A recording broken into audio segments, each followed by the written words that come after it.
La chronique politique de ce grand journal en route vers la présidentielle.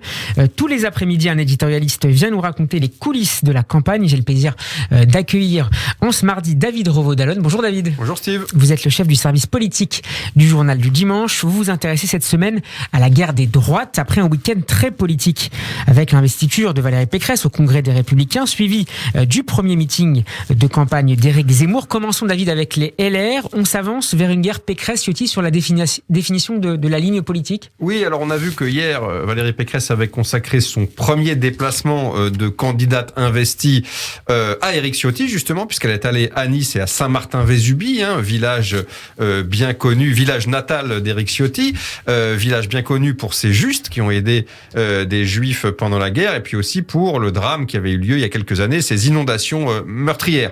Donc, en apparence, tout va bien, photo de famille, déjeuner en tête-à-tête, déclaration d'intention et d'amabilité, mais en réalité, on voit que à peine était-elle investie, Valérie Pécresse, qu'il y a eu de la friture sur la ligne, précisément sur la ligne politique, puisque Éric Ciotti, qui est fort de 40% des suffrages au deuxième tour du Congrès de la droite... C'est un score qui a surpris d'ailleurs ? Ah oui, c'est un score qui a surpris. D'abord, le simple fait qu'il soit qualifié au deuxième tour a surpris, puis ce score, c'est quand même très important. 40-60, c'est pas 90-10. Donc ça veut dire qu'il pèse, Éric Ciotti. Ça veut dire qu'il a beaucoup de militants derrière lui et qu'il a bien l'intention de faire valoir sa ligne qui est beaucoup plus radicale, beaucoup plus ferme, notamment sur la sécurité, sur l'immigration, sur l'islamisme, bref, sur toutes les questions régaliennes, beaucoup plus ferme que celle de Pécresse. Ça fait un peu penser, toute proportion gardée bien sûr, à ce qui s'est passé à gauche chez les écologistes. Souvenez-vous, on a eu un deuxième tour entre Yannick Jadot et Sandrine Rousseau, la très radicale et très extrémiste écologiste, qui avait quasiment fait jeu égal. Et aujourd'hui, fort de ce score, Sandrine Rousseau pèse sur la campagne de Jadot. On peut quand même s'attendre à ce qui se passe à peu près la même chose pendant toute cette campagne autour de Valérie Pécresse, c'est-à-dire la candidate de LR va avoir Ciotti sur le dos. Au sein de l'extrême droite maintenant, David, pas de primaire au Rassemblement national, mais plutôt une primaire sauvage entre Le Pen et Zemmour. Oui, et ça continue. Ça a démarré finalement dès la fin août, dès le 28 août. Entrée en campagne non déclarée, de candidats non déclarés, mais c'était bien une entrée en campagne a posteriori. On s'en rend compte, d'Éric Zemmour qui attaque sur le thème Marine Le Pen ne peut pas gagner la présidentielle. Percée fulgurante de Zemmour qui est montée jusqu'à 17 ou 18% dans les sondages. Et effectivement, depuis quelques semaines, ça stagne un petit peu. Aujourd'hui, dans un IFOP, il est à 13-14 quand Marine Le Pen est à 17. Ça veut dire que elle a repris le leadership de ce côté-là. Mais attention, le match n'est pas terminé d'abord parce que on voit qu'il a quand même de la capacité à mobiliser. Éric Zemmour, on l'a vu avec son meeting dimanche à Villepinte. Et puis surtout, il lui siphonne quand même des voix d'extrême droite.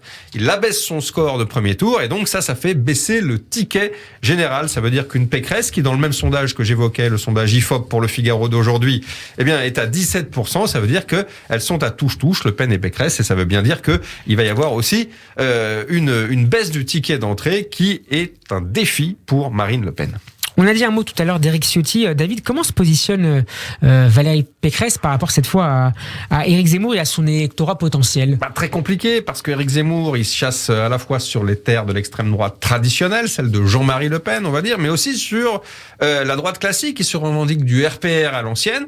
Et d'ailleurs, vous avez vu qu'à son meeting de Villepinte, il a sévèrement ciblé Valérie Pécresse et son mentor, Jacques Chirac, en disant elle promet tout en substance mais ne fera rien. Donc il y a un vrai match sur les voix de la droite conservatrice, de la bourgeoisie traditionnelle, et Valérie Pécresse, elle n'a pas du tout l'intention de se laisser faire. La preuve, Zemmour est plutôt Pasqua que Chirac. Alors vous avez vu qu'elle a cité Éric Ciotti en disant que c'était le nouveau Pasqua, donc oui, plutôt Pasqua que Chirac, mais elle va aussi faire des efforts, notamment plutôt sur la ligne de François Fillon. Elle va essayer de récupérer tous les conservateurs, qui sont à la fois libéraux en économie, mais très conservateurs sur le plan sociétal. Et c'est là que va se jouer le match entre Pécresse et Zemmour. Une toute petite parenthèse, David, sur Guillaume Pelletier, la sortie de Guillaume Pelletier, justement concernant le meeting d'Éric Zemmour. La sortie de Guillaume Pelletier, on le sent d'abord, il a déjà plusieurs fois viré sa cutie. Souvenez-vous, il était au Front National et avec Philippe de Villiers, il est revenu à droite. Là, c'est l'un des responsables LR. LR. Responsable LR, il est revenu à LR autour de Xavier Bertrand, puis il l'a quitté pour Éric Ciotti. Là, on sent très bien que ça fait partie des quelques personnalités de droite qui pourraient sauter le pas et rejoindre le candidat d'extrême droite. Alors, dans cette configuration désormais installée sous le ciel de la droite, un homme fait figure d'arme idéale pour Emmanuel Macron contre Valérie Pécresse. C'est l'ancien Premier ministre Édouard Philippe. Et oui, Édouard Philippe qui vient de lancer son parti Horizon et qui vient de participer au lancement de la fameuse maison commune, le parti Ensemble Citoyen qui regroupe toutes les composantes de la majorité. On se demandait un peu ce qu'il venait faire dans cette galère, à quoi il jouait, Édouard Philippe, si on avait vraiment besoin de lui. Là, on s'aperçoit qu'il est important parce que c'est l'aile droite. Maintenant, il incarne l'aile droite de la majorité. Et il a été rejoint par des grands élus de droite, Estrosi à Nice, Falco à Toulon, Muselier, le patron de la région Sud. Donc, c'est quand même un parti intéressant parce qu'il va permettre justement de bloquer les tentatives de Valérie Pécresse d'aller récupérer les électeurs de droite qui étaient partis chez Macron depuis 2017. Et il y en a quand même un paquet, souvenez-vous. Emmanuel Macron, ça a beau être en même temps à gauche et à droite, c'est surtout à droite. Et donc là, il va y avoir un véritable match pour ces parts de marché qui sont entre Macron et entre Pécresse. Et de ce point de vue-là, Édouard Philippe, c'est quelqu'un de très intéressant parce qu'il va pouvoir un petit peu sécuriser la zone. Il va pouvoir, je ne vais pas le qualifier de portier, ou de videur, mais il va pouvoir en tout cas garder le flanc droit de la Macronie. Et plus qu'un Gérald Darmanin, par exemple. Alors, tout ceci participe un petit peu du même esprit. Vous avez raison. Il y a Gérald Darmanin, il y a Bruno Le Maire, il y en a quelques autres. Mais Édouard Philippe, il est très populaire. Il a été Premier ministre et surtout, on pense qu'il a de la suite dans les idées et qu'il pense à l'après 2022, peut-être à 2027.